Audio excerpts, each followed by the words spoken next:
குடும்பம் என்னையா செய்யும்? ஒரு பொம்மை உடஞ்சிட்டா அதுக்காக அழும்போது இன்னொரு பொம்மை வாங்கி தரேன்னு சொல்லும். ஆனால் சமூகம் இதைவிட சவால்கள் இருக்கிறது என்று காட்டும். நீ யார் என்பதை தரம் பிரித்து பார்க்கிற அரங்கமே சமூகம்தான். இப்போ நான் சின்ன குழந்தையாக இருக்கும்போது எங்கள் வீட்டில் என்னை பார்த்து அழகாக இருக்குன்னு தானே சொல்லியிருப்பாங்க. என்னங்க உண்மையா இல்லையா? என் புள்ள இவ்வளோ அழகாக இருக்குது தெரியுமா, இப்படி புள்ள பறணும். நான் ஏதோ ஒரு மாதிரி பரிதாபமாக இருந்திருப்பேன், மேலே கீழே பார்த்துக்கிட்டு. ஆனால் எங்கள் அம்மா என்னை அழகுன்னு தானே சொல்லியிருப்பாங்க. நான் ஒரு 60 மார்க் வாங்கினாலே எங்கள் பரம்பரையிலேயே இம்புட்டு மார்க் யாரும் வாங்கினது இல்லையா. எங்கள் பெரியப்பா ஒருத்தர் இருந்தார். நான் காலேஜுக்கு போகிறது முதல் முறையாக நான் அந்த காலத்தில் அமெரிக்கன் காலேஜில் படிக்க போகிறேன்னப்போ அவர் என்னை கூப்பிட்டு விட்டு மைக் அப்படியே வச்சுருங்க ஐயா, நான் அந்த கையை அங்கேருந்து எடுத்துருங்க. அவர் சொன்னார், நம்ம பரம்பரையிலேயே காலேஜுக்கு போகிற ஆள் நீ தாண்டானார். எனக்கு தரையிலிருந்து ஒரு அடி உயர்ந்த மாதிரி தெரிஞ்சது. ஏன்னா நம்மளை விட வயசில் மூத்தவர், அவரை விட நான் பெரிய ஆள் மாதிரி உணர்ந்தேன்.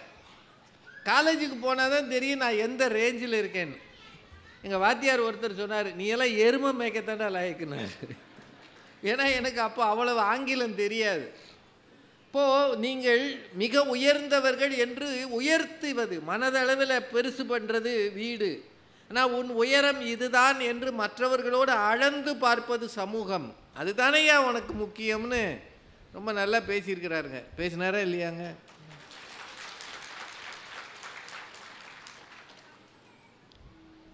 இப்போ 2 ஆண்களும் உருகி பேசுகிறாங்க. ஆண்கள் சொல்கிற எதையுமே ஒத்துக்காத பெண்கள். என்ன சில பேர் மட்டும் ரொம்ப பாதிக்கப்பட்டிருக்கிறார். ஏதாவது ஒன்று உங்கள் வீட்டில் சொல்லுங்கள், அந்த அம்மா ஒத்துக்கிருச்சுன்னா அந்த காலண்டரை கிழித்து அந்த தேதியை பத்திரமா எங்கேயாவது ஒட்டி வைங்க. என் வாழ்க்கையில் மிக முக்கியமான நாள் இந்த தேதி தான் நீங்கள் பின்னாடி வரும் சந்ததிகளுக்கு சொல்லலாம். நீங்கள் சொல்லி பாருங்கள், அந்த அம்மா ஒத்துக்கிற ஆமாம் உங்கள் புத்தி எப்போவுமே இப்படித்தானே இருக்கும். ஏய் நான் என்னம்மா தப்பாக சொன்னேன், என்னைக்கு சரியாக சொல்லியிருக்கீங்க. நான் என்ன சொன்னேன், எதுவுமே சொல்லாதீங்க. ஏம்மா இப்படி கோவப்படுற, நான் பேசினாலே உங்களுக்கு பிடிக்க மாட்டேங்குது. கடைசியில் என்ன சொன்னோம்ன்றதே மறந்து போயிடும். அப்படித்தான் பெண்கள் நம்மளாம் படுத்துகிறாங்க. என்னங்க அது உண்மையா இல்லையாங்க? இவ்வளவு ஆண்கள் உட்காந்துருக்கீங்க, ஒன்றும் கூட ஒருத்தருக்காவது அந்த பயம் இல்லையா? 1000 மேடையில் பேசுகிறார் ராஜகுமார் கருணாநிதி. வீட்டில் போய் பேச சொல்லுங்க பார்ப்போம். என்ன இன்னைக்கு வாய் ஜாஸ்தியாக இருக்கு, என்ன நேற்று 4 இன்ச்சு இன்னைக்கு 42 இன்ச்சாக இருக்குது. அந்த அம்மா என்ன வாய் ஜாஸ்தியாக இருக்குன்னு கபார்னு உட்காந்துருவார். இப்போ நாங்களாம் இங்கே மணி அடித்தா கூட பேசுகிறாங்கல்ல, மணி அடிக்காமலே வாயை மூடுற ஒரே இடம் வீடு தானேயா. பயந்து கிடக்குறாங்கல்ல. இப்போ 2 பெண்கள் வேற பேச தயாராக இருக்காங்க. வாங்கம்மா, திருமதி ரேவதி சுப்புலட்சுமி. ஏங்க ஒரு வைஸ் பிரின்சிபலுக்கு இவ்வளோதான் கைதிட்டுங்களா? நடுவர் அவர்களே, ரொம்ப அருமையான ஒரு தலைப்பு. இளைஞர்களின் முன்னேற்றத்திற்கு காரணம் வீடா சமூகமானு கேட்டிருக்கு. எனக்கு முன்னால பேசின கருணாநிதி இருக்காரு, அந்த பேரை சொல்லவே சங்கடமா இருக்கு. ஒரு அருமையான பெரியவருடைய பேரு. இவர் வந்து முன்னுக்கு பின் முரணா பேசிட்டு போய் உட்கார்ந்துருக்காரு. சரி. நடுவர் அவர்களே, வீட்டில் உள்ளவங்க பிள்ளைகளை ஒப்பிட்டு பேசுவாங்களாம். இவன் கொஞ்சம் நல்லா இருக்கான், அவன் கொஞ்சம் சரியா இல்லைன்னு. இதெல்லாம் எந்த ஊர்லயாவது நடக்குமா ஐயா? நடக்காது. எந்த தாயாவது எந்த தகப்பனாவது தன்னுடைய பிள்ளையின் அழகை ஒப்பிட்டு பார்த்து வருத்தப்பட்டிருக்காங்களா? கிடையவே கிடையாது. காக்கைக்கும் தன் குஞ்சு பொன் குஞ்சு, அப்படித்தான் சொல்லுவாங்க இல்லையா? இப்ப கருணாநிதி வீட்டுல கூட என்ன நடந்திருக்கும் சின்ன பிள்ளையில? அவர் என்ன காக்கைன்றீங்க? இல்ல, அவர் சின்ன பிள்ளையா இருந்திருக்கேன், என்ன நடந்திருக்கும்? சின்ன பிள்ளையா இருக்கும்போது அடி வாங்கியிருப்பாரு. அடி வாங்கியிருப்பாரா? அவரை சொல்லியிருப்பாங்க, அவன் அம்மா, என் புள்ள கட்டையா குட்டையா இருந்தாலும் அந்த அகத்தியர் மாதிரி அறிவாளியா இருப்பாங்க. அப்படித்தான் ஒவ்வொரு தாயும் சொல்லுவா. இல்ல இதுல பாராட்டு இருக்க மாதிரி தெரியல. பாராட்டுத்தான் நடுவர் அவர்களே. இல்லை இல்லை இல்லை இல்லை, நான் நம்ப மாட்டேன். விழுப்புரம் நம்பாதியாது. நடுவர் அவர்களே, குடும்பத்தில் உள்ளவங்க என்னைக்குமே ஒப்பிட்டு பார்த்து பிள்ளைகளை தாழ்வு மனப்பான்மைக்கு உண்டாக்க மாட்டோம். ஆனா சமூகம் அதை செய்யும். பள்ளிக்கூடத்துல படிக்கின்ற காலத்துல பாருங்களேன், நாடகமோ ஒரு டான்ஸோ நடக்குதுன்னா பள்ளிக்கூடத்தில் உள்ள டீச்சர்ஸ் பிள்ளைகளை செலக்ட் பண்ணுவாங்க பாருங்க. செவப்பா வெள்ளையா இருக்கிற பிள்ளைகளா பார்த்து எடுக்கிறது. அப்ப எங்களை மாதிரி கருப்பா இருக்கிற பிள்ளைகளா எங்கேயா போறது? திறமையான பிள்ளைங்க. நீங்க டீச்சர் ஆயிட வேண்டியதான். அப்படித்தான் ஆக வேண்டி இருக்கு. சமூகம் தான் அப்படி ஒப்பிட்டு பார்த்து உயர்ந்தவர்கள் தாழ்ந்தவர்கள் என்றெல்லாம் பார்க்குமே தவிர குடும்பம் அப்படி ஒரு நாளும் பார்க்காது. அப்புறம் என்ன சொல்றாரு, பெரியவங்க அவங்களுடைய கனவுகளை எல்லாம் பிள்ளைகளுக்கு திணிப்பார்கள் அப்படின்னு சொல்லிட்டு கொஞ்ச நேரம் கழிச்சு என்ன சொல்றாரு, எந்த வீட்லயாவது பேச்சாளர் பிள்ளை பேச்சாளர் ஆயிருக்கான்னு கேட்டார். அப்படி இப்ப என்னங்க அவர் சொல்லியிருக்காரு? அப்போ தலைகீழா பேசிட்டாரு. தலைகீழா பேசியிருக்காரு. எப்போ அப்பாவுடைய கருத்துக்களை பிள்ளைகளுக்கு திணிக்கிறோம்னா பேச்சாளர் பிள்ளைய பேச்சாளர் தானே ஆக்கியிருப்பாரு. இவ்வளவு கஷ்டம் பட வேண்டான்னு அவங்க அப்பா வேண்டான் இருக்காரு. அப்படி சொல்லவா செஞ்சிருக்கணும். ஆனா இவர் என்ன சொல்றாரு, இப்ப எப்படி ஆயிருக்காங்கன்னு சொல்லி முன்னுக்கு பின் முரணாக பேசிவிட்டு போயிருக்கிறார் நம்முடைய கருணாநிதி சார் அவர்கள். ஆனாலும் நடுவர் அவர்களே, பல வீடுகள்ல தன் தந்தையை போலவே பிள்ளைகள் உருவாகி இருக்கிறது. எழுத்தாளர் ஜெயமோகனுடைய மகன் அஜித்தன் தானும் எழுத்தாளர் ஆவேன் என்று அருமையாக கதை எழுதியிருக்கார். மணியன் செல்வன் ஓவியர், அவருடைய பிள்ளைகள் அவரை போலவே தான் ஓவியன் ஆவேன் என்று வந்திருக்கிறார். எத்தனை வீட்டுல அப்பா டாக்டர், பிள்ளைகள் டாக்டர் ஆக வேண்டும் என்று தன் தந்தையவே ஹீரோவாக மனதில் வரித்துக் கொண்டு உருவாகி இருக்கிறாங்கன்னா குடும்பம் தாங்க பிள்ளைகள் இளைஞர்களின் முன்னேற்றத்துக்கு காரணமாக இருக்கிறதுங்கிறத மறந்துடாதீங்க. அவர் இன்னைக்கு கலெக்டர் ஆபீஸ்ல நம்ம இருந்தோமா, அந்த சர்க்கியூட் ஹவுஸ்ல. கலெக்டர் ஆபீஸ்ல இல்ல, சர்க்கியூட் ஹவுஸ் விருந்தினர் மாளிகையில தங்கிட்டோம். அங்க நிறைய பிள்ளைங்க படிக்கிறத இவர் பார்த்துட்டார். இளைஞர்கள் படிக்கிறத பார்த்த உடனே வந்து அது ஒரு பாயிண்டா, எத்தனை இளைஞர்கள் சமூகத்தில் வந்து படித்துக் கொண்டிருக்கிறார்கள் பாருங்கள். நடுவர் அவர்களே, அங்க படிக்கிற பிள்ளைங்க ஒரு 100-150 பேர் இருக்கலாம்னு நினைக்கிறேன். சரி, ஆனா விழுப்புரத்துல எவ்வளவு இளைஞர்கள் இருக்காங்க? லட்சக்கணக்கான இளைஞர்கள் இருக்கிறார்கள். அத்தனை பேருமா படிச்சுக்கிட்டு இருக்காங்க? இல்ல, வந்தாங்க. இடம் போதாதம்மா, இடம் போதாம இருக்கணும். ஆனா அப்படி வரலையே. பாதி பேர் சினிமா தியேட்டருக்கு, பாதி பேர் வேற எங்கேயோ. இப்படி சமூகத்துக்குள்ள கெடுக்கிற விஷயங்கள் பக்கம் தான் அதிகம் பேர் இருக்காங்க. நல்ல விஷயத்து பக்கத்துல ஒரு 10 பிள்ளைகள் படிச்சுக்கிட்டு இருக்குன்னா ஏன் படிக்குது தெரியுமா? அது படின்னு சொல்லி போதிக்கிறவங்களுக்காக படிக்காது. குடும்பத்தினுடைய பிரச்சனையை கண்ணால பார்த்து பொறுப்புணர்ந்த பிள்ளைகள் தான் அங்கே வந்து படித்துக் கொண்டிருக்கிறார்கள். போதிக்கும் போது புரியாத பல விஷயங்கள் பாதிக்கும் போது புரியும். அப்படி பாதிக்க வைக்கிறது குடும்பமாக இருக்கிறதுங்கிறத மறந்துடாதீங்க. நடுவர் அவர்களே, குடும்பம்னா இவங்களுக்கு ரொம்ப சாதாரணமா போச்சு. வந்ததுல இருந்து பார்க்குறேன், சமூகம் தானே படிக்க வைக்குது, சமூகத்துக்கு கூட தானே கொண்டு வந்து விடுறீங்க. ஒரு பெரிய சிவில் இன்ஜினியர் மாதிரி பேசியிருக்காரு. வீடு கட்டும் போது ஏன் வாசல் வைக்கிறீங்க? வெளியே வர வேண்டாம் ஐயா, நீங்க என்ன விவேகா? வாசல்ல வாஸ்து சரியில்லைன்னு வாசல்ல சிமெண்ட் வச்சு பூசுறதுக்கு, அது வெளியே வான்னு சொல்றதுக்கு தான் வீடு கட்டியிருக்காங்க. வாசல் இல்லாம வீடு கட்டணும்னு சொன்ன ஒரே அறிஞர் இவர் தான். ஆமா, அறிஞர் வேற. நடுவர் அவர்களே, அழகா சொல்லுங்களேன், வீடுங்கிறது ஏன் அப்படி அமைத்திருக்கிறார்கள் அப்படிங்கிறத பத்தி அவர் பேசுறார். ஆனா ஒன்னு புரிஞ்சுக்கோங்க, பிள்ளைகள் நல்லபடியாக உயர வேண்டும். நான் ஒரு கூலி தொழிலாளியாக இருந்தாலும் என் பிள்ளை நல்லா இருக்கணும்னு நினைத்து அவன் கனவு நனவாக உழைக்கிறாரே, அதுதாங்க அந்த குடும்பத்தினுடைய பெருமையாக இருக்க முடியும். என்ன யோசிச்சு பாருங்க. இவர் வந்துட்டு அப்படியே பிள்ளைகள சமூகத்துக்குள்ள தானே வருது. நாகேஷ் ஒரு படத்துல பாடுவார்ல ஐயா, எதிர்நீச்சல். அதுல ஒரு பாட்டு வரும், எதிர்நீச்சல்னு ஒரு பாட்டே வரும். அதுல ஒரு முக்கியமான வரி உண்டு, பள்ளிக்கு பள்ளி சீட்டுக்கு அலையும் தகப்பனுக்கு அதுதான் எதிர்நீச்சல். அப்பனுக்கு அதுதான் எதிர்நீச்சல். பள்ளிக்கூடத்துல படிக்கிறதுக்கு சீட்டு வாங்குறதுக்கு நீ, அதுவும் இந்த பிள்ளைகள் கேட்கும், எனக்கு அந்த ஸ்கூல்ல தான் சீட்டு வேணும், நான் அந்த காலேஜில் தான் படிப்பேன். கேட்கிற சீட்டை வாங்குறதுக்காக ஒவ்வொரு தகப்பனும் ஒவ்வொரு தாயும் எங்கெங்கெல்லாம் போய் அவமானப்பட்டு கூனி குறுகி நின்று தங்களுடைய சொத்தை வைத்து அடமானம் வைத்து கூட பிள்ளைகள் படிக்க வேண்டும் என நினைக்கிறார்களே, அந்த குடும்பத்தை நீங்க சாதாரணமா சொல்லிடுவீங்களா? நடுவர் அவர்களே ஒரு அழகான இது சொன்னாங்க, குடும்பம்னா சாதாரணமா சோறு போட்டா குடும்பமான்னு கேட்கிறார் இல்லையா? குடும்பம்ங்கிறது சாதாரணமானது இல்லை. ஒரு அழகான கவிதைங்கய்யா, உடம்ப பார்த்துக்கோ, ஃபோன் பண்ணு, அடிக்கடி ஃபோன் பண்ணு, ஒழுங்கா சாப்பிடு, சனிக்கிழமை ஆனா என்ன தேய்ச்சி குளி, பார்த்து செலவழி, நல்லா படி. இத்தனை அன்பான ஆதரவு வார்த்தைகளா என்று ஏக்கத்தோடு பார்த்தான் பேருந்து நிலையத்தில் பிச்சை எடுத்த அனாதை சிறுவன் என்று ஒரு கவிஞர் எழுதுகிறார். சின்ன சின்ன வார்த்தையில தாங்க ஐயா நமக்கு மிகப்பெரிய தன்னம்பிக்கை ஊட்டக்கூடிய டானி கிடைக்கும் என்றால் அதை கொடுக்கக்கூடியது குடும்பம் என்பதை மறந்து விடாதீர்கள். ரொம்ப அழகா. ஆனா சமூகம் வெளியே போனாலே நம்ம பிள்ளைகளை நினைச்சு நம்ம பயப்படுறோம். சமூகம்னா பள்ளிக்கூடமும் கல்லூரியும் மட்டும் இல்லையே, அது இருந்தா நம்ம பயப்பட வேண்டாம். சமூகத்துக்குள்ள எவ்வளவு இருக்கு. நம்ம தான் சொன்னோமே, வீட்டை விட்டு வெளியே போனா நாளும் நடக்கலாம், அந்த நாளும் தெரிஞ்சு நல்லா நடந்துக்கிட்டா நல்லா இருக்கலாம்னாரு இல்லையா? என்னெல்லாம் நடக்குது வெளியே, என்னென்ன விஷயங்கள் கெடுக்குமோ அத்தனையும் முன்னால் அப்படியே கலர்ஃபுல்லா இருந்து வா வான்னு கூப்பிடுது அவனை. அப்ப அவன் நல்லதை நோக்கி போவானா இளைஞன், கெட்டதை நோக்கி போவானான்னு யோசிச்சு பாருங்க. எங்க அப்பார்ட்மெண்ட்ல பக்கத்துல ஒரு வீட்டில் இளைஞன் இருக்கான், கல்லூரியில் படிக்கிற பையன். பொங்கல் அன்னைக்கு வீட்டில் பால் பொங்குது இல்லையா, பால் பொங்கும் போது எல்லாரும் பொங்கலோ பொங்கல்னு கத்தி எல்லாரும் சக்கரை பொங்கல் வைப்போம், அரிசி போட்டு பொங்கல் வைப்போம், அப்படிதானா? இந்த பையன் அவன் அப்பா பயங்கரமாக அடிச்சுக்கிட்டு இருக்காரு அவனை பொங்கல் அன்னைக்கு. நான் நல்ல நாள் அதுமா ஏயா பிள்ளைய போட்டு அடிக்கிறீங்க, வயசுக்கு வந்த பெரிய பையனை போய் அடிக்கிறீங்களே அப்பா சாத்திட்டார் அவனை. ஏயா இப்படி அடிக்கிறீங்கன்னு கேட்குறேன். அப்பா சொல்றாரு, பொங்கல் பொங்கி வரும்போது இந்த பையன் மிக்சரை நொறுக்கி போட்டுருக்கான் ஐயா. அது என்னையா குடும்பம், மிக்சர் பொங்கல்.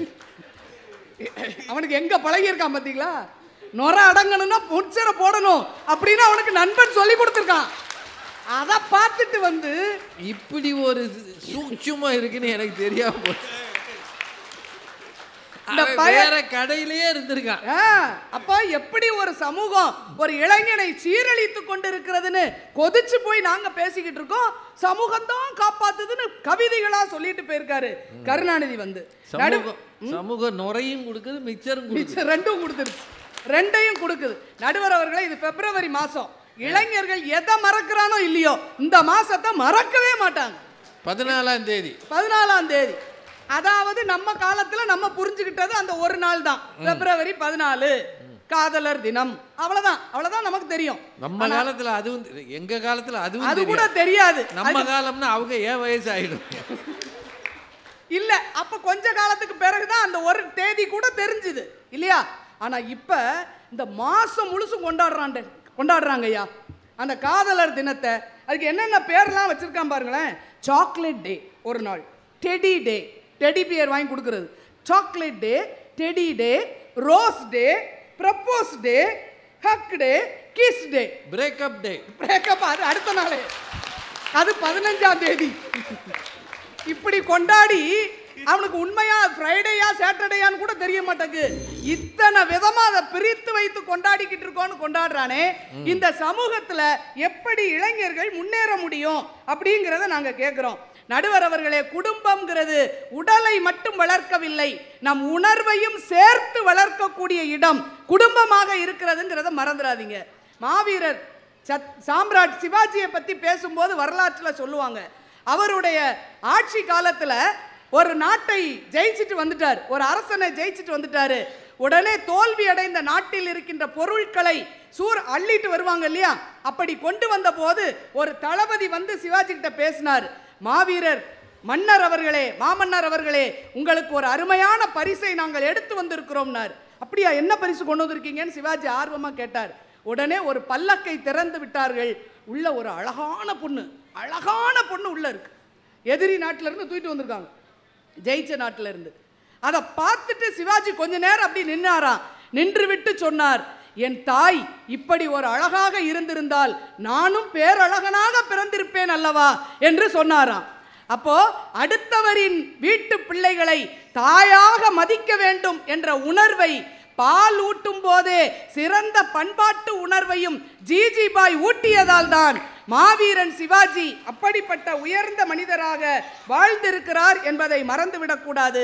நடுவர் அவர்களே, நாங்கள் கல்லூரி பேராசிரியர்கள், நாங்க பார்க்கிற சில வருத்தங்கள் நிறைய இருக்குமா. மாணவர்கள் மத்தியில சமூகத்துக்குள்ள எவ்வளவு கஷ்டம் இருக்குங்கிறீங்க. இவங்களை வெளியே விடவும் முடியாது, விடாம வீட்டுக்குள்ளேயும் வைக்க முடியாது என்று தவிக்கின்ற நிலை இருக்கிறது. அவங்களுக்கு பழகுற நண்பர்கள் வட்டத்துல நல்ல விஷயங்கள் வருதோ இல்லையோ, கெட்ட விஷயங்கள் பக்கத்து பெட்டி கடையில கூட கிடைக்கக்கூடாத போதை வஸ்துகள் எல்லாம் கிடைக்கக்கூடிய ஒரு சூழல் இருக்கிறது. அப்படிப்பட்ட சூழல்ல எப்படி சமூகம் எங்களை உயர்த்துகிறது என்று நாங்கள் சொல்ல முடியும் என்பதை நாங்கள் கேட்கிறோம். நடுவர் அவர்களே, நம்ம காலத்துல நாங்க படிக்கிற காலத்துல எல்லாம் ஆசிரியர்கள் கிட்ட குரு பக்தி இருந்தது. வீட்டிலேயே நம்ம சொல்லுவோம், ஆசிரியர்கிட்ட வணங்கி நல்லபடியா. ஆசிரியர்கிட்டயா மாணவர்கிட்டயா? ஆசிரியர்களுக்கு மேல குரு பக்தியோட இருந்தாங்க ஒரு காலத்துல. ஆனா இப்ப எந்த மாணவனுக்கும் இல்ல. ஆசிரியர்னா இல்லவே இல்லை சுத்தமா. ஏன் தெரியுமா? சமூகத்தில் வர்ற திரைப்படங்கள் எல்லாம் கல்லூரி பேராசிரியர்கள்னா காமெடியன் அப்படின்னே காட்டிட்டாங்க. அதனுடைய முடிவு என்னன்னா, ஆசிரியர்களை பார்த்தாலே இவன் நக்கல் அடிக்கிறான். ஒரு பேப்பர்ல பரீட்சை எழுதி முடிச்சு கையில கொடுத்துட்டு போறான். ஏன்பா இப்படி ஒரு பேப்பர்ல எழுதியிருக்க அப்படின்னு கேட்டா, உங்க படத்து வசனத்தை சொல்றான் நடுவர் அவர்களே. சிங்கிளா தான், சிங்கிள் தாள்ல தான் எழுதும் அப்படின்ட்டு போறான் அவன். அடுத்த வரியை நான் சொல்ல வேண்டாம். இல்லம்மா, நீங்க சொல்லவே கூடாது. அப்படி நடுவர் அவர்களே, குடும்பம் என்பது பிள்ளைகளுக்கு தாயும் தந்தையும் இருந்து பிள்ளைகளின் கனவையே தன் கனவாக கொண்டு தியாகம் செய்யக்கூடியவர்கள் குடும்பத்தில் உள்ளவர்கள். விட்டு கொடுத்து வளர்ப்பது குடும்பம், போட்டு கொடுத்து கெடுப்பது சமூகம். வீட்டில் அப்பாங்கிறவர் முள் என்று தான் நம்ம நினைப்போம். ஏன்னா சரியா பேச மாட்டார்ல, ரஃபா இருப்பார் சில வீடுகளில். தந்தையை முள் என்றுதான் எல்லோரும் நினைப்பார்கள். ஆனால் அவர் நமக்காக ஓடும் கடிகார முள் என்பதை பிள்ளைகள் உணர்ந்து கொள்ள வேண்டும். தந்தை பல பேருக்கும் புரியாத மரபு கவிதை என்றுதான் நினைத்து கொண்டிருக்கிறோம். ஆனால் அவர் என்றைக்கும் மனதில் இனிக்கும் ரசனைக்குரிய கவிதையாகவே இருப்பார். குடும்பத்தில் பிள்ளைகளின் இளைஞர்களின் உயர்வுக்கு பெரிதும் துணையாக இருப்பது சமூகத்தை விட குடும்பமே என்று சொல்லி வாய்ப்புக்கு நன்றி பாராட்டி விடைபெறுகிறேன். நன்றி, வணக்கம். பேராசிரியர் முனைவர் ரேவதி அவர்கள் ரொம்ப உண்மைகளை சொல்லியிருக்கிறாங்க. ஏன்னா அவங்க கண்ணெதிர பார்க்குறாங்க. February 1 தொடங்கிட்டாங்க. செப்டம்பர் 5 ஆசிரியர் தினம் வருதுல்ல, எவனாவது என்னைக்காவது ஒரு பூ கொண்டு கொடுத்துருக்கானா? ஒரு சாக்லேட்டு, ஒரு பழைய பிஸ்கட்டு, ஒரு பேனா இப்போ யாரும் மதிக்கிறது இல்லை, எழுதுறது இல்லை, எல்லாம் கம்ப்யூட்டர் வச்சுட்டாங்க. ஏதோ ஒன்று, ஐயா டீச்சர் மிஸ், இந்த நாளில் உங்களை நான் சேவிச்சுக்கிறேன், என்னை ஆசீர்வாதம் பண்ணுங்க. சில பேருக்கு சொல்கிறாங்க, காலேஜ் வாத்தியார்கிட்ட வந்து, சார் இன்னைக்கு என்னமோ டீச்சர்ஸ் டேயாமே, மத்தியானம் பிரியாணி வாங்கி கொடுங்கன்றான். இவனுக்கு 40 பேருக்கு வாத்தியார் பிரியாணி வாங்கி கொடுக்குமா? அவர் டேய் என்னடா சொல்கிறீங்க? ஆமாம் சார், கல்யாண நாள்னா கொண்டாடுறீங்கள, பிறந்த நாள் கொண்டாடுறீங்கள, அது மாதிரி இதுக்கு கொண்டாடுங்க. நாங்கள்லாம் படிக்கிறதுனால தான் சார் நீங்கள் டீச்சராக இருக்கீங்கன்றான்.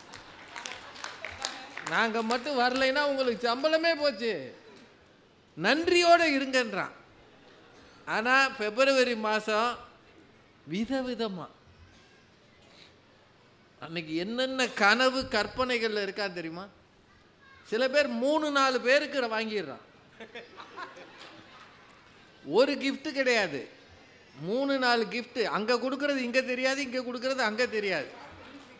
சமூகம் எல்லாத்தையும் அங்கீகரிக்குது. அந்த பொண்ணு நினைக்குது இவன் எனக்கு மட்டும்தான் கொடுத்துருக்கான் அப்படின்னு. என்ன கொடுமையா இது?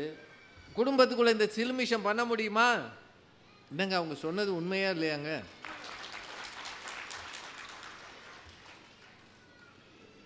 ரேவதி ரொம்ப நல்லா பேசியிருக்கிறாங்க.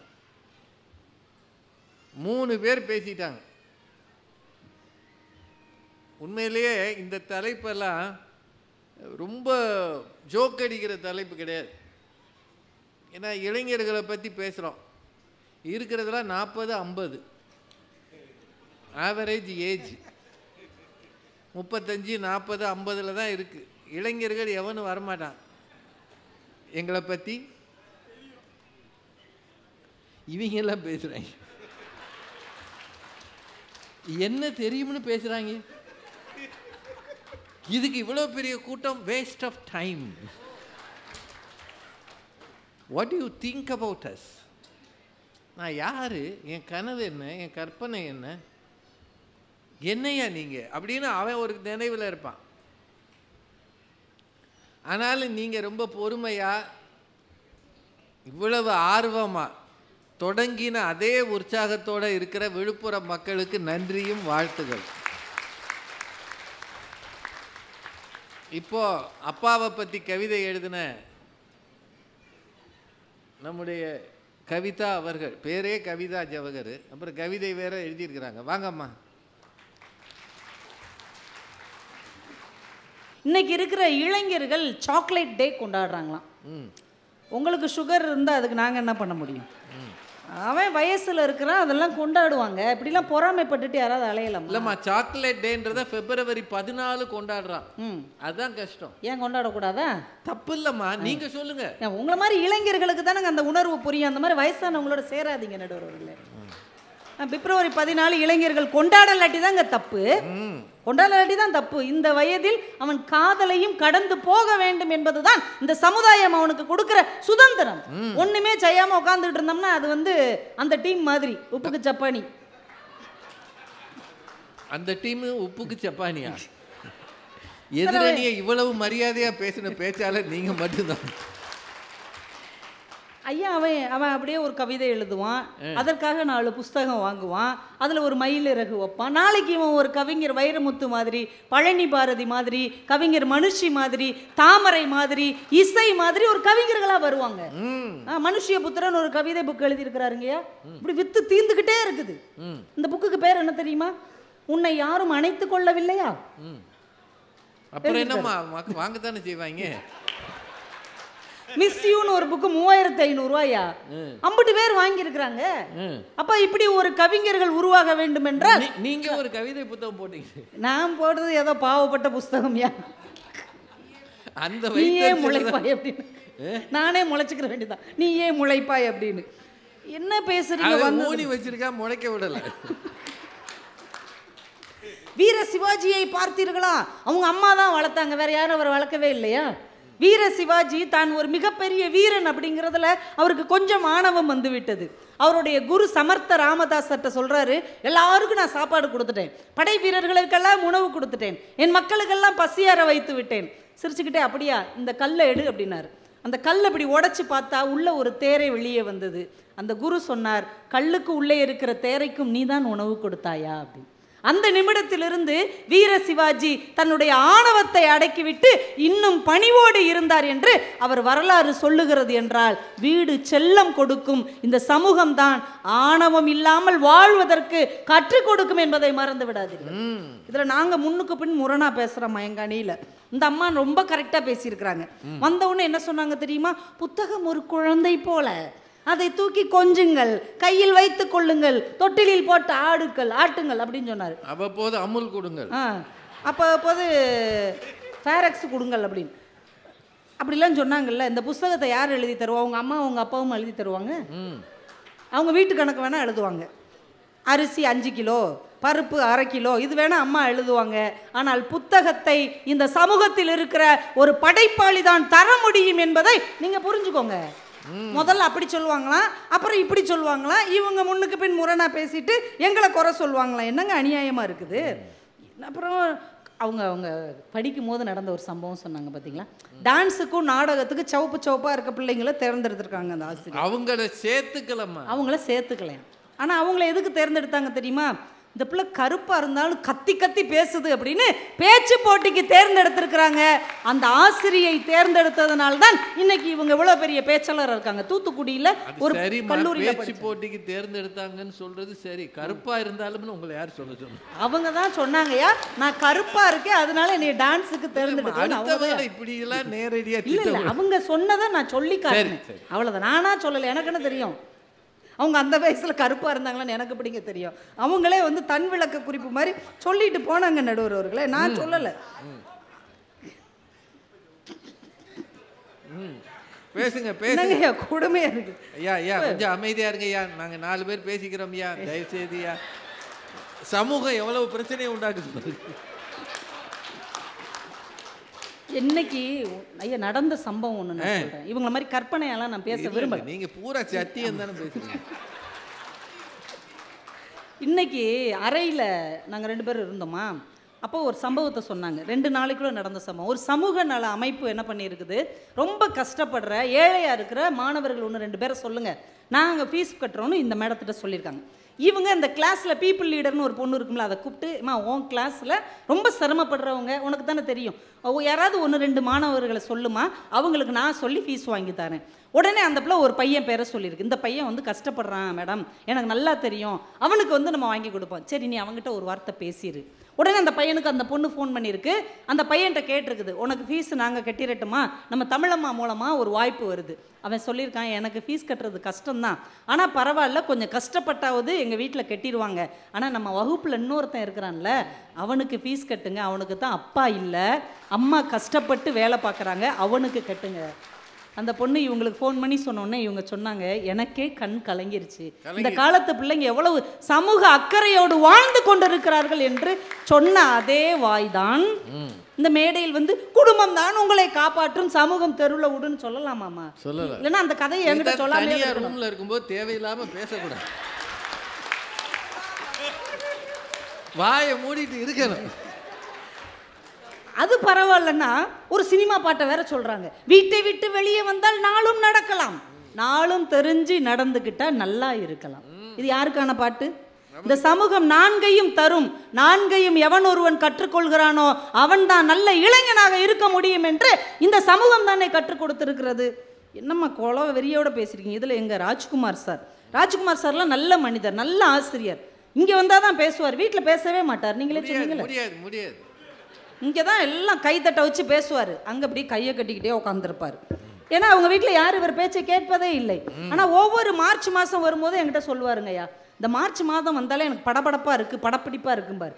ஏன் சார் அப்படின்னா, பிள்ளைங்க பாஸ் ஆகணும்ல, பிள்ளைங்க நல்ல மார்க் எடுக்கணும்ல. எனக்கு ரொம்ப ஆச்சரியம், இவங்க பிள்ளைங்க பள்ளிக்கூடம் முடிச்சு சில வருடங்கள் ஆயிடுச்சு, இன்னும் எந்த பிள்ளைகளை சொல்கிறீங்கன்னு கேட்டபோது அவர் சொன்னார், என்கிட்ட படிக்கிற 40 பிள்ளைங்களும் நல்ல மார்க் எடுக்கணும்ல, எனக்கு அவங்களுக்காக நான் சாமி கும்பிட்றேன். இல்லாட்டி அவங்க ஹெட் மாஸ்டர் திட்டுவார்ல. அதுக்காக இல்லை சார், எல்லா பிள்ளைகளையும் உலகத்திலேயேங்க யாரோ பெத்த பிள்ளையை தன் பிள்ளை என்று நேசிக்கிற ஒரே இனம் ஆசிரியர் இனம் மட்டும்தானங்க. இந்த ஆசிரியர் இனம் சமூகத்தில் தானே இருக்கிறாங்க. அவங்கள வச்சுக்கிட்டு நீங்கள் வந்து இப்படியெல்லாம் பேசுகிறீங்கன்னா எவ்வளவு அதிர்ச்சியாக இருக்கிறது. வீரமுத்துவேல் ஐயாவை பற்றி சொன்ன உடனே இந்த ஊர்க்காரங்க பூரா கை தட்டுறாங்க. தட்டினாங்கல்ல, ஏன் தட்டினாங்க? அவங்க குடும்பம் தானே தட்டணும். ஆனால் ஏன் விழுப்புரமே தட்டுகிறது? ஒரு வீரமுத்துவேல் ஜெயித்தால் எங்கள் விழுப்புரம் மாவட்டமே ஜெயித்ததற்கான அர்த்தம், எங்கள் தமிழ்நாடு ஜெயித்ததாக அர்த்தம், எங்கள் தேசம் ஜெயித்ததாக அர்த்தம். அதான் நாங்கள் இந்த சமூகம் அதைத்தானே வெளியே கொண்டு வருகிறது. பிரக்ஞானந்தோடைய அம்மா பிரார்த்தனை பண்ணிக்கொண்டே இருந்தார்கள். ஒரு அம்மா தன் பிள்ளை ஜெயிக்க வேண்டும் என்று பிரார்த்தனை பண்ணுகிறார்கள் என்றால் அதில் ஒரு சின்ன எதிர்பார்ப்பு இருக்கும். என் பையன் நல்லா வந்துட்டோம்னா என் குடும்பம் நல்லா இருக்கும், சுயநலம், எனக்கு ஒரு வீடு கட்டி கொடுப்பான், ஒரு கார் வாங்கி கொடுப்பான், நாம நல்லா இருக்கலாம். ஆனால் அதே நேரம் இந்திய தேசமே அந்த பையனுக்காக பிரார்த்தனை செய்தது, இவன் மூலமாக எங்கள் தேசம் ஒரு படி உயர வேண்டும் இந்த விளையாட்டில்னு நாங்கள்லாம் பிரார்த்தனை பண்ணமே. அதுக்கு என்ன காரணம்? அவன் நமக்கு வந்து வாங்கி ஏதாவது சம்பளம் தர போறான்னா அந்த கோப்பையை நம்ம கண்ணில் அந்த பிள்ளை வந்து காட்ட போகுதா? இல்லை, கேட்க மாட்டோம். யார் ஏதோ எங்க நாட்டில் எந்த பிள்ளை ஜெயித்தாலும் அது எங்களுடைய பிள்ளை என்று நினைக்கிற எண்ணம் இந்த சமுதாயத்தின் குணம் என்பதை தயவு செய்து நீங்கள் புரிந்து கொள்ள வேண்டும். நூலகம்லாம் வீட்டில் இருக்குதாங்க. இந்த புத்தக கண்காட்சியிலேயே 1-2 புத்தகம் அம்மா அப்பா வாங்கி தருவாங்க. ஆனால் அதை சின்ன நூலகம் தான் நீங்கள் வைக்க முடியும். எல்லா புத்தகங்களும் கிடைக்கிற இடம் இந்த சமூகம் தானே. அம்பேத்கர் என்கின்ற ஒரு மாபெரும் சட்ட மேதை இந்த மண்ணில் வளர்ந்தார் என்றால் அதற்கு அடிப்படை வேர் நூலகமாகத்தானே இருந்தது. அது எந்த வீட்டில் இருக்குது? நூலகத்துக்குன்னு ஒரு அறை எங்கேயாவது இருக்கா? பூஜைக்கு அறை இருக்குது, சமையலுக்கு அறை இருக்குது, வரவேற்பறை இருக்கிறது, படிப்பதற்கென்று பிள்ளைகளின் புத்தக வாசிப்பை ஊக்குவிப்பதற்கென்று எந்த வீட்டிலேயாவது அறை இல்லை. ஆனால் இந்த சமூகம் தான் நம் வீட்டு பிள்ளைகளுக்காக நூலகத்தை வடிவமைத்து கொடுத்திருக்கிறது என்பதை மறந்து விடாதீர்கள். அந்த பொண்ணு நந்தினியை பற்றி மாற்றி மாற்றி பேசுகிறாங்க. ராஜ்குமார் சார் ஊன்னு பயங்கரமாக கவிதையெல்லாம் சொல்லி சொன்னார். அந்த பிள்ளை 600 எடுத்துச்சுல்ல, அதுக்கப்புறம் என்ன நடந்ததுன்னு உங்களுக்கு தெரியுமா? தெரியாது. பரீட்சையில் அடுத்த கட்டம் இருக்கு இல்லையா, கல்லூரி படிப்பு. பிஎஸ்ஜி கல்லூரி கோயம்புத்தூரில், அது மிகப்பெரிய கல்லூரி.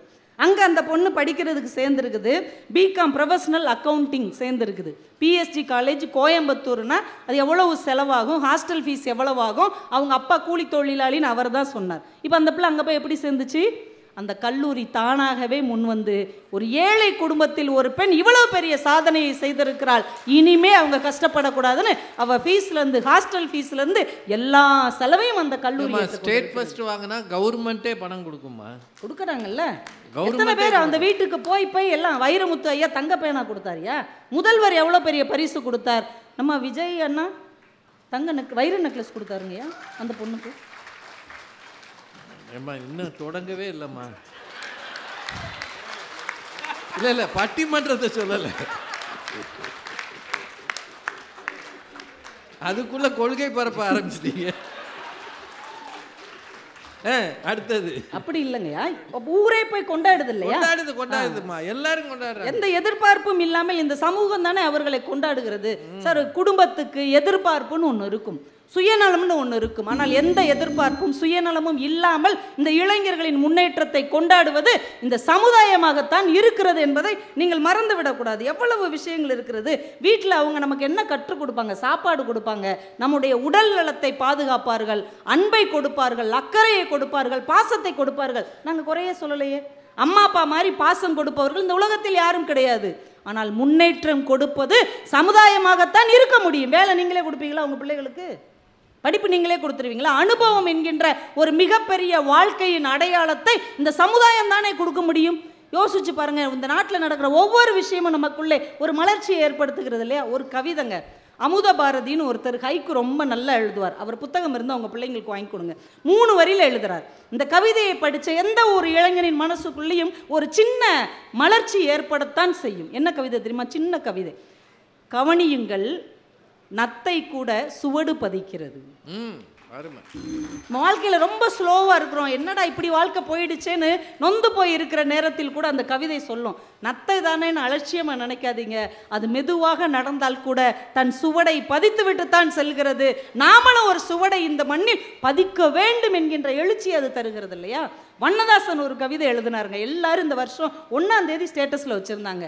இப்போது கூட எதுவும் கடந்து போய்விடவில்லை, இந்த இடத்தில் தொடங்கினால் கூட மிகப்பெரிய உயரங்களை நீ தொட்டுவிடலாம் என்று எழுதுகிறார். வாழ்க்கையில் எவ்வளவுத்தே தொலைச்சிட்டோம். ஆனால் இன்னைக்கு நீங்கள் முடிவெடுத்தால் கூட, இன்றைக்கு நீங்கள் முயற்சி செய்தால் கூட மிகப்பெரிய உயரங்களை தொட முடியும் என்று நமக்கு உத்வேகம் தருவது இந்த சமுதாயத்தின் கவிதைகள், சிறுகதைகள், இங்கே உள்ள வாழ்வியல் அமைப்பு என்பதை சொல்லி, நடுவர் அவர்களே, வீடு ஒரு தொட்டி செடியை வேணால் வளர்க்கும். சின்ன ரோஜா செடியை நீங்கள் வீட்டு வாசலில் வச்சு வளர்க்க முடியும். ஆனால் ஒரு ஆலமரத்தை, ஒரு விருட்சத்தை, ஒரு பனை மரத்தை, ஒரு தென்னை மரத்தை வீட்டுக்குள் வைத்து வளர்க்க முடியாது. அதற்கு சமுதாயத்தில் தான் இடம் பிடிக்க முடியும் என்பதை நாம் உணர்ந்து கொள்ள வேண்டும். ஒரு குட்டி பறவைக்கு கூடு போதும், குஞ்சு பறவைக்கு வீடு போதும். ஆனால் வானத்தையே வளைக்க காத்திருக்கிற எங்கள் இளைஞர்களாகிய ராஜாளி பறவைக்கு இந்த உலகம்தான் எல்லை. அவ்வளோ பெரிய வானம் அவனுக்கு வேண்டும், அவ்வளோ பெரிய சிறகு விரித்து அவன் பறக்க வேண்டும் என்றால் இந்த சமுதாயம்தான் அவனுக்கு துணையாக இருக்கிறது என்று சொல்லி வாய்ப்புக்கு நன்றி கூறி விடைபெறுகிறேன். நன்றி, வணக்கம். பெரியோர்களே, மிகச் சிறப்பாக பேசியிருக்கிற திருமதி கவிதா ஜவஹர் அவர்களுக்கு எல்லார் சார்பாகவும் வாழ்த்துகளும் பாராட்டுகள். இன்னும் ஒரு 10 நிமிஷம் பேசலாமா? நீங்கள் வாட்டுக்கு சும்மா சொல்லக்கூடாது, பேசலாம் தானே ஐயா? ராத்திரி முடிய வரைக்கும் பேசுவோம் ஐயா. காலையில் அப்படியே நடைப்பயணமாக போயிடுவோம். அவர் ரொம்ப உற்சாகமாக இருக்கார், பெரியவர். அதனால் எனக்கு ரொம்ப ஆச்சரியம் என்னென்னா, இத்தனை சிறப்பாக இந்த நிகழ்ச்சியை ஏற்பாடு செய்த விழுப்புரம் மாவட்ட நிர்வாகமும் பப்பாசியும் இவ்வளவு பெரிய கூட்டம் வரும்னு நினச்சிருப்பாங்களான்னு தெரியல. எனக்கு ஆச்சரியமாக இருக்குது. 9ஆவது நாள் இவ்வளோ கூட்டம் வருது. டெய்லி இவ்வளோ கூட்டம் வந்ததுன்னா பாராட்டுக்குரிய விஷயம். தினம் வந்து கேட்டவங்க, இப்போ ஒரு 2 நாள் முன்னாடி பேசினாங்க ஒரு ஊரில், புத்தக திருவிழா தான், இந்த மாதிரி மைக் செட் போடுறவர் அப்படி தூங்கினார். நான் பொய் சொல்லலை, கலெக்டரே நொந்து போனார். அவரை எழுப்பவும் முடியலை. எழுப்புனா மைக் ஏதாவது உழப்பி விட்டுருவார். அதனால் நாங்கள் பேச பேச அவர் அப்படியே ரொங்குறார். இந்த பம்பரம் சுற்றும் பாருங்க, அப்படியே தலையை எந்தெந்த வட்டத்தில் சுற்ற முடியுமோ அப்படி சுற்றினார். நாங்கள் இதை வேடிக்கையை படம் எடுக்கிறதுக்கு ஒரு 10 கேமரா வேறு. நாங்கள் பெரிய பேச்சாளர்கள்னு பேரோட வர்றோமா? இவர் 8000 கூட்டம் பேசியிருக்காரு, 9000 கூட்டம் பேசியிருக்காருன்னா எல்லா கூட்டத்திலையும் பேசி தூங்க வச்சிருக்கிறார். அப்படி நொந்து போகும். ஆனால் மிக மிக உற்சாகமான ஒரு ஆடியன்ஸை இந்த ஊரில் பார்க்குறோம். ரொம்ப சந்தோஷம். இதுக்கு நீங்கள் எல்லாரும் ரொம்ப பெருமைப்படணும்.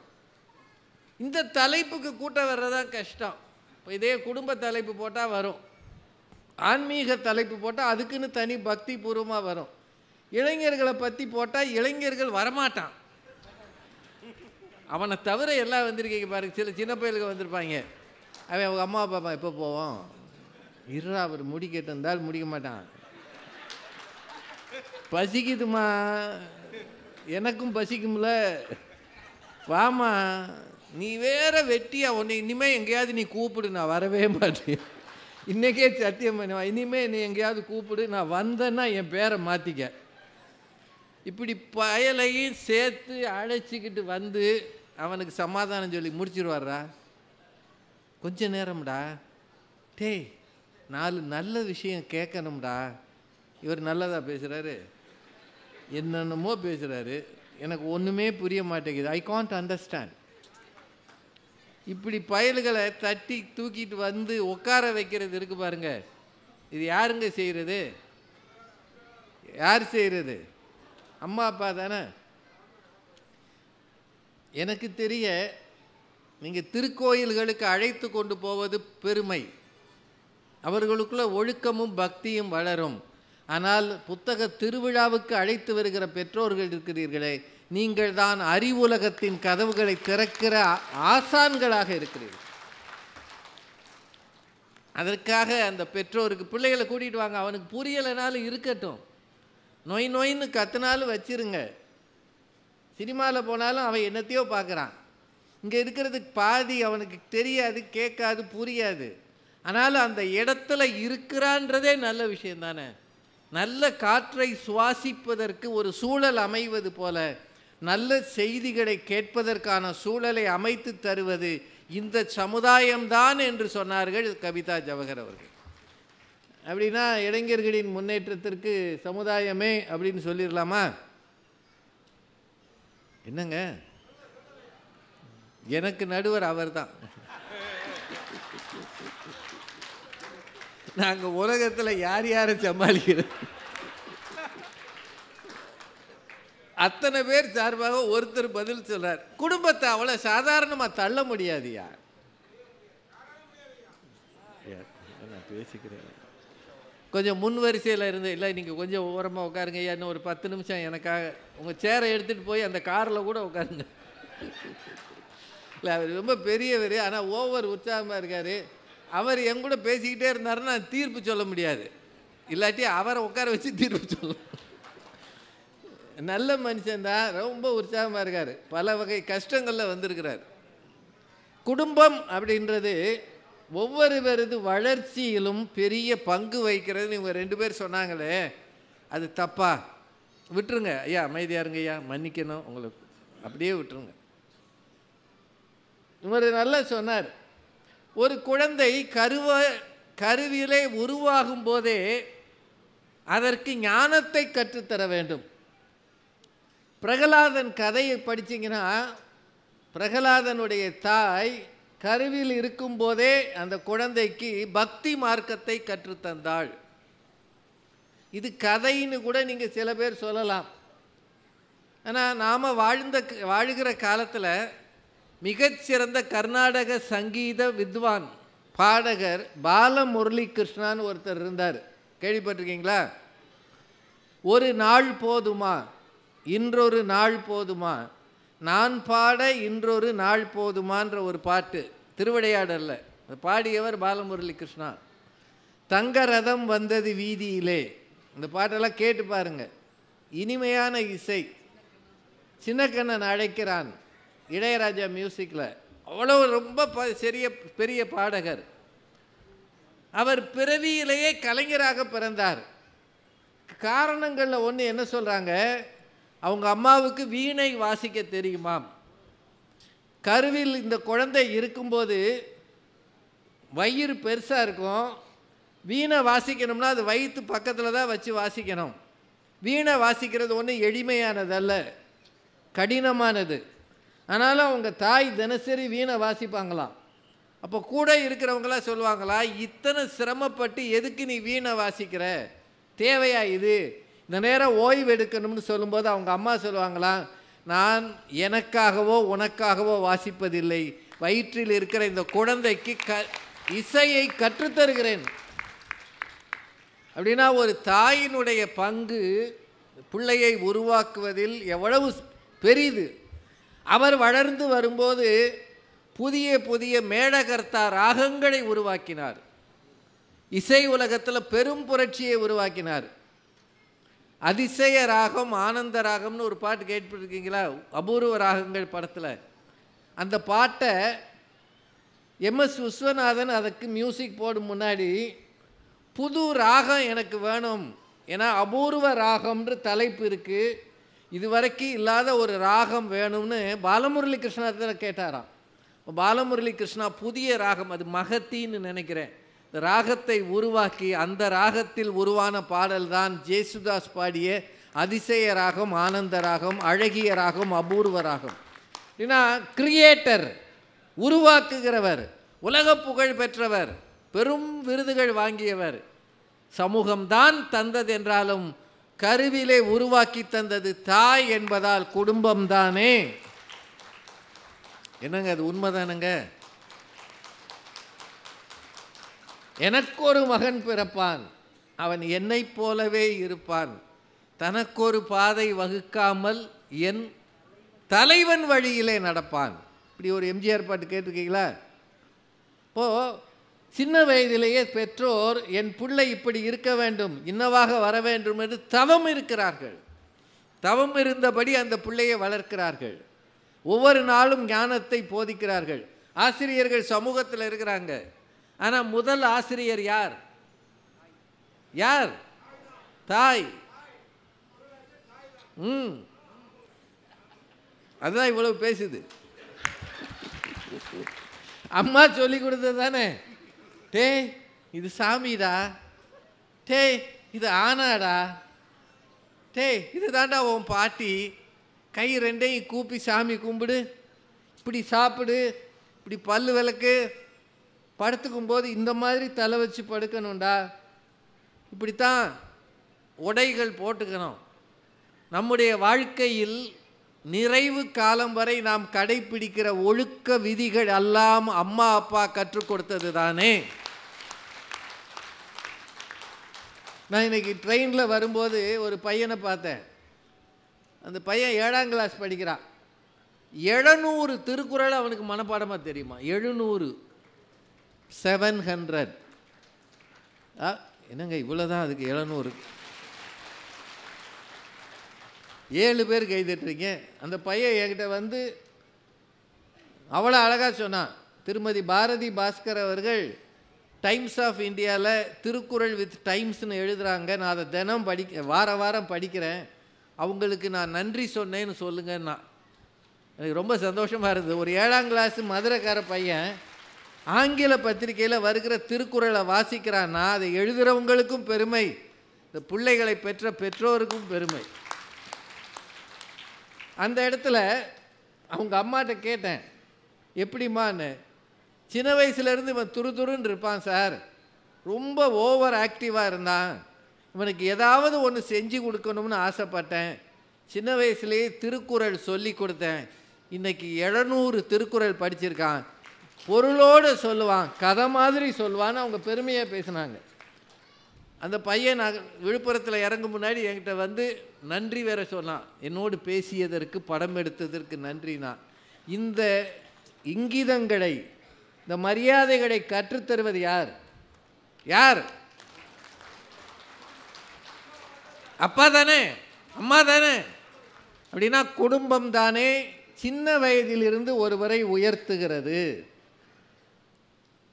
அது எல்லாத்தையும் விட இளைஞர்களாக ஆகும்போது இந்த சமூகம் பல வகை கரங்களை நீட்டி அவர்களை இழுக்கிறது. பொங்கலில் மிச்சர் போட்டிருக்கான் பாருங்க, எங்கேயாவது இது நடந்துச்சான்றது எனக்கு தெரியலையா, ஆனால் நடந்திருந்தா அந்த அப்பா எவ்வளவு நொந்துருப்பாரு. அவன் எங்கேயோ பார்த்துருக்கானையா, பொங்குறத அடக்கிறதுக்கு மிக்சர் தான் வழின்னு நான் இது வரைக்கும் கேள்விப்பட்டதே இல்லை. ஆனால் இதை ஒரு பேராசிரியர் சொல்லும்போது எனக்கு அழுகையே வந்துருச்சு. இப்படிப்பட்ட பிள்ளைகளுக்கு பாடம் சொல்லி கொடுக்குற பரிதாப நிலையில் பேராசிரியர்கள் இருக்காங்களேன்னு தோணுச்சு. சமூகத்தை பார்க்க கொஞ்சம் பயமாக இருக்கு. உங்கள் பிள்ளைகள் வெளியில் போயிட்டு திரும்பி பத்திரமா வரணுன்ற பயம் உங்களுக்கு இருக்கா இல்லையா? ஒவ்வொரு பெற்றோர்கிட்டையும் நான் கேட்குறேன், இருக்கா இல்லையா? போகிற மாதிரி அதே உணர்வோட, உடையில் அழுக்குப்படலாம் ஐயா, வெளியில் போனால் உடையில் அழுக்குப்படும், ஆனால் மனசில் அழுக்குப்பட்டு வந்தானா தெரியாது ஐயா, வெளியில் தெரியாமல் போயிடும். சமூகம் அத்தனை அழுக்குகளை இந்த பிள்ளைகள் மீது வீச தயாராக இருக்கிறது. அவர்கள் பார்க்கிற ஊடகங்கள், அவர்கள் போய் கடைகளில் நிற்கும்போது அவன் கூல் ட்ரிங்க் வாங்க வந்தானா, கூல் சிப்பா, கூல் லிப்பு, அது வாங்க வந்தானான்னு நமக்கு பயமாக இருக்குயா. நமக்கு கண்ணுக்கு தெரிந்தது எல்லாமே நல்லது தான்யா. ஆனால் நல்லது என்று நாம் பார்ப்பதின் பின்னாலே பல பொல்லாதது ஒட்டி கொண்டு ஒழிந்து கொண்டு இருக்கிறது. இதுதான் சமுதாயம் என்று இவர்கள் கதறுவதில் உண்மை இருக்கிறதா இல்லையா? நீங்கள் தாங்க சொல்லணும், எனக்கு தெரியாது. நான் இவங்க என்ன சொல்கிறாங்க, வீட்டுக்குள்ளேயே உட்காந்துருந்தா நீ ஒன்றும் வளர முடியாது. நாங்கள் 4 பேர் வீட்டில் உட்காந்து பட்டிமன்றம் பேச முடியுமா? இதனால் சகல மாணவருக்கு தெரிவிப்பது என்னவென்றால், இளைஞர்களின் முன்னேற்றத்திற்கு என்ன காரணம் என்று இப்போது நான் பேசுகிறேன் அப்படின்னா என் பையன் ரூமில் வச்சு பூட்டிகிட்டு போயிடுவான். ஒரு மணி நேரம் கழித்து வந்து திறந்து விடுறேன், இந்த ஆளெலாம் திருந்தவே மாட்டான். எங்கேயாவது இடம் கிடைக்கலைன்னா வீட்டில் உட்காந்து உளறான், மைக்கு இல்லைனாலும் பேசுகிறான். ஏம்மா நீ வேணா டீ போட்டு கொடுமா, ஏன்னா இவ்வளவு அறிவோடு யாரும் பேச மாட்டாங்க. பக்கத்து வீட்டுக்காரங்க கம்ப்ளைண்ட் பண்ண போகிறாங்க, இது என்ன குடும்பமாக. இந்த மிருதங்கம் இந்த மாதிரி வித்வான்கள் வீட்டு பக்கத்தில் இருந்தீங்கன்னு வைங்க, அவருக்கு எப்பப்போ தோணுதாலும் அப்போல்லாம் டமார் அவர் ப்ராக்டிஸ் பண்ணாருன்னா ஒரு பேர் தூங்க முடியாது, திடீர்னு தடன்னு வாசிப்பார். ஆனால் அது ஒரு கலைஞனியா, கலையை நாம் ஒரு சில நேரம் ரசிக்கலாம். இந்த இவர் இப்போ என்ன நடையில் வாசிக்கிறாரு, இதுதான் இந்த பாட்டில் வந்துச்சு அப்படின்னு கூட யோசிக்கலாம். நாங்கள் பேசினோம்னா எத்தனை நாளையா கேட்குறது? எந்த பேச்சாளருக்கு வீட்டில் மரியாதை இருக்காது, இருக்குங்களா? இப்போ ராஜகுமார் அவங்க வீட்டம்மா போன உடனே உலகம் சுற்றிய தமிழரே வருக, ஊரில் இருப்பவர்கள் உயிரை உறிஞ்சிய தமிழரே வருக, மணியடித்தாலும் பேசிய மன்னனே வருக, அந்த துண்டை இங்கே தருக அப்படின்னா சொல்லுவாங்க. போய் தூங்கியா வெள்ளனே, ஒரு நாள் விடுறதில்ல, ஊரை சுற்றிக்கிட்டே திடுறது. இந்த பிள்ளைகளோட நான் உட்காந்து கஷ்டப்படுறேன் அப்படி தானே சொல்லுவாங்க. பேசினவங்களுக்கு வீடும் மரியாதை தராது, நாங்கள் என்ன மாதிரி ஒன்று பேசிட்டோம்னா சமூகமும் மரியாதை தராது. எப்படா ஒருத்தர் விழுவான்னு திட்டுறதுக்கு தயாராக இருக்கும். இதையும் மீறி தாயா இந்த பொது வாழ்க்கையில் திரியணும், அதானங்க உண்மை. இங்கே கிடைக்கிற கைதட்டல்கள் பாராட்டல்கள் எல்லாமே எங்கேயோ ஒரு சிலரின் பொறாமையை உருவாக்குகிறதுன்றதான் உண்மை. சொந்தக்காரனும் பொறாமப்படுவான், பப்ளிக்லேயும் பொறாம. இவங்களுக்கெல்லாம் இது தேவையா அப்படின்னு 4 பேர் பேசுவான். நம்ம பேசுகிற வரைக்கும் மரியாதை, எந்திரிச்சு விழுந்தோம்னு வைங்க கைதட்டுறதுக்கு சமூகம் தயாராக இருக்கிறது. உண்மையா இல்லையா? நான் சொல்கிறது நேர்மையாக யோசிச்சு பாருங்க. புகழ்கிற அதே சமூகம் தலை நிமிர்ந்து நடந்தால் கை கட்டி நிற்கிற சமூகம் லேசாக தலை குனிந்தால் கை கொட்டி சிரிக்கிறதா இல்லையா? இந்த சமூகம் எப்படி இளைஞர்கள் வரவேற்கும்? எப்படி இது முன்னேற்றும்? யோசிக்கணுமா இல்லையா? அதுதான் இவர் என்ன சொல்றாரு, இல்லைங்க மேலே உயர்கிற அந்த பையனுக்கு கீழே இருக்கிற மெத்தை அதை நம்பித்தான் அவன் விழுகிறான். ஒருவேளை ஜம்ப் பண்ணி கரெக்டாக ஊனிட்டானா பரவாயில்ல, தடுமாறி விழுந்துட்டானா அப்போது பாதுகாக்கிற மெத்தையாக இருப்பது குடும்பம்தான் அப்படின்னு இவர் சொல்றார். ரெண்டுமே பக்கத்தில் பக்கத்தில் நிற்கிதுங்க. வளர்த்து விடுகிறது இது, ஆனால் உயர்த்தி விடுகிறது இது. இப்போ எதையா சொல்கிறது? ரொம்ப வேடிக்கையாக இல்லை? பிரக்யானந்தான்ற ஒரு சிறுவன் இன்னைக்கு பிரதமரோட போய் நிற்கிறான், முதலமைச்சரோட போய் நிற்கிறான், ஜனாதிபதியோடு நிற்கிறான். 18 வயசு பையனுக்கு உலக அங்கீகாரம் இருக்குது, விமானங்களில் பறந்து கொண்டே இருக்கிறான், உலகம் முழுக்க அப்படியே பார்க்குறாங்க. அவனுக்கு கோச்சிங் கொடுத்தது சமுதாயம்தான். ஆனால் ஒரு வீட்டில் 2 பிள்ளைகளை கிராண்ட் மாஸ்டர் ஆக்க உழைத்தது அந்த குடும்பம் இல்லையா? வீரமுத்துவேல்ற ஒரு இளைஞனை, எங்கேயோ படித்து எங்கேயோ முன்னேறிய இளைஞனை சந்திரயானை சாதித்த பிறகு ஏன் அவங்க அப்பாவை போய் எல்லாரும் பாராட்டுறாங்க? அவர் பெருசாக ஏதோ பள்ளிக்கூடத்தில் தாங்க சேர்த்துருப்பார். அதுக்கப்புறம் இது என்னன்னு கூட அவருக்கு தெரிய நியாயம் இல்லை. வயதில் மூத்தவர், அவர் ஒரு ரயில்வே துறையில் இருந்தார்னு நினைக்கிறேன். ரயில்வேல இருந்து ஓய்வு பெற்ற ஒரு மனிதர். நான் அவரோட ஃபோனில் பேசினேன். அவருக்கு இந்த பாராட்டுகளை வாங்குகிற அளவு கூட அதை விம்முகிறார். ஆனால் ஏன் அத்தனை பேர் அவரை போய் பாராட்டுறீங்க? நாம் என்ன நினைக்கிறோம் மறைமுகமாக? இந்த பையன் எங்கே உயர்ந்தாலும் அதற்கு பொறுப்பானவர் தந்தை தான் என்று இதன் மூலம் அங்கீகரிக்கிறோமா இல்லையா? உண்மையா இல்லையாங்க? ஒரு பிள்ளைக்கு உயர்வதற்கான களம் அமைப்பது சமூகம். அவனை உயர்த்தி பார்த்து அழகு பார்ப்பது சமூகம். இப்போ இவரே ஆசிரியராக இருக்கார். கவிதா சொன்னாங்க, 40 பிள்ளைகளும் என்னோட பிள்ளைகள்னு நம்பித்தான் சொல்லி கொடுக்குறேன். நாங்கள் இந்த 40 பிள்ளைகளும் 100க்கு 100 வாங்கிட்டாங்கன்னா சந்தோஷப்படுறது யார்? இவர் தான். உடனே இவங்க ஸ்கூலில் இவரை கூப்பிட்டு ஒரு ஷீல்டு கொடுப்பாங்க. 40 பிள்ளைகளை படிக்க வைத்த நல்லாசிரியரே வருக, நாயகனே வருக. ஆனால் 40ல் 1 தோத்து போச்சுன்னு வைங்க சார், பட்டிமன்றமே போனீங்கன்னா எவன் படிப்பான்?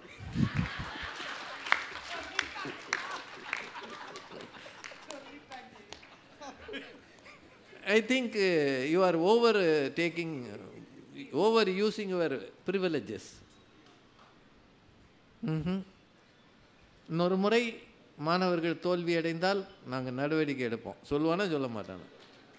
அந்நேரம் அவன் என்ன சொல்லணும்? சார், நீங்கள் ரொம்ப சிரமப்பட்டு பட்டிமன்றமும் போய் பயல்களுக்கு சொல்லி கொடுக்குறீங்களே, உங்களை பாராட்டுறோம்னு ஒரு ஆள் சொல்லுமா? எழுதிடுவாங்க. நலம் விரும்பி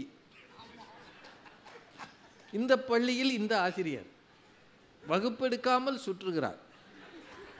இது எனக்கு எப்படி தெரியும்ங்களா? நான் பேங்க்ல வேலை பார்க்கும்போது பாதி நேரம் மொட்டை வரும். இங்கே ராஜா என்பவர் இருக்கிறார், வங்கிக்கு வருவதே இல்லை.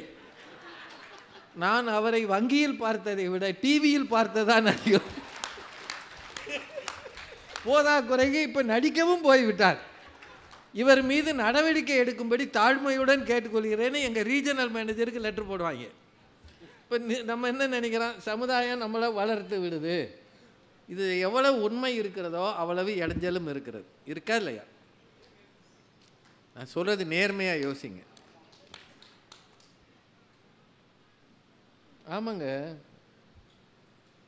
எரிவான். நான் ஒரு நாள் சனிக்கிழமை, இதெல்லாம் நடந்தது, ஒரு சனிக்கிழமை, அப்போல்லாம் 2 மணி வரைக்கும் பேங்க் இருக்கும் சனிக்கிழமை. இப்போல்லாம் ஃபுல் டே இருக்குது அல்லது லீவு இருக்குது. 1:30 மணிக்கு ஒரு ஆள் வந்தார், பேங்க்கு மூடியாச்சு, பணம் எடுக்கணும்னு வந்தாருங்க. இப்போ நான் சொன்னேன் 12 மணிக்கெல்லாம் முடிஞ்சிருங்க, 1:30க்கு பணம் எடுக்க முடியாது, காலையில் வாங்க, 10 மணிக்கு நானே சொல்லி வாங்கி தரேன் அப்படின்னு அவருக்கு ரொம்ப பணிவாக கூப்பிட்டு உட்கார வச்சு பேசி அனுப்புனேங்க.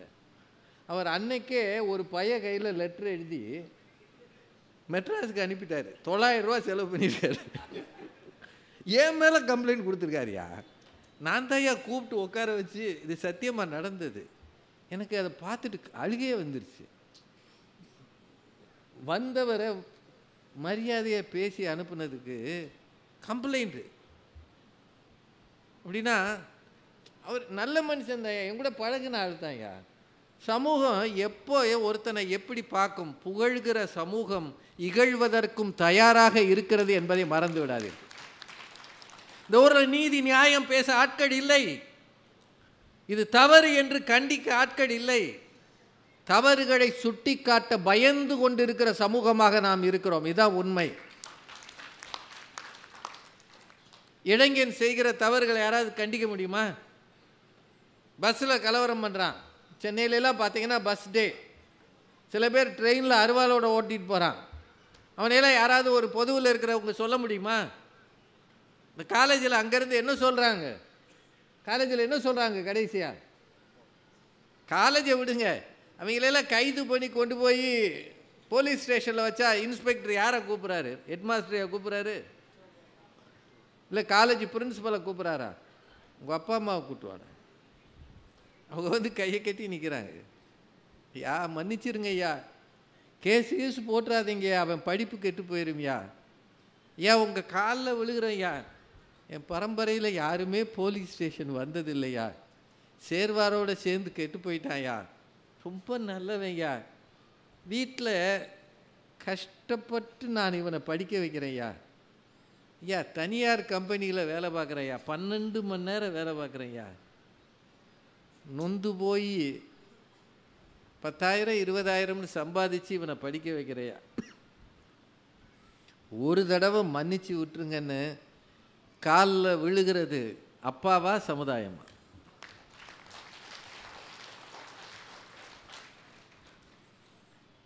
சொல்லுங்க.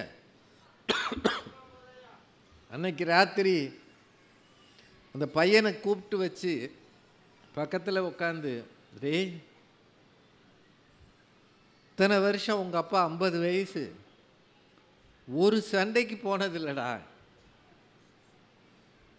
சத்தம் கேட்டால் கூட வீட்டுக்குள்ளே வந்து நிற்பாடுறா, இந்த மனுஷனை போலீஸ்காரர் காலை விழ வச்சுட்டேடா, நீ பெற்று வளர்த்ததுக்கு இதானடா கதின்னு இந்த பையன் பக்கத்தில் உட்காந்து அழுகிறது யாராக இருக்கும்ன்றீங்க?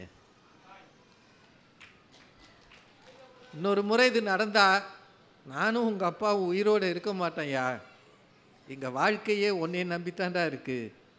டே நீ மார்க் வாங்காட்டியும் பரவாயில்லடா, கெட்டு போயிடாதடா, நாங்கள் இருக்க வரைக்கும் உனக்கு சோறு போடுறேன்டா, நீ முன்னேறாட்டியும் பரவாயில்லடா, ஏதோ படிடா, ஃபெயிலாக போனாலும் அப்பா ஒன்றும் சொல்ல மாட்டாரா, நான் அருவாளை தூக்காதடான்னு அழுது புலம்புவது சமுதாயமா குடும்பமா?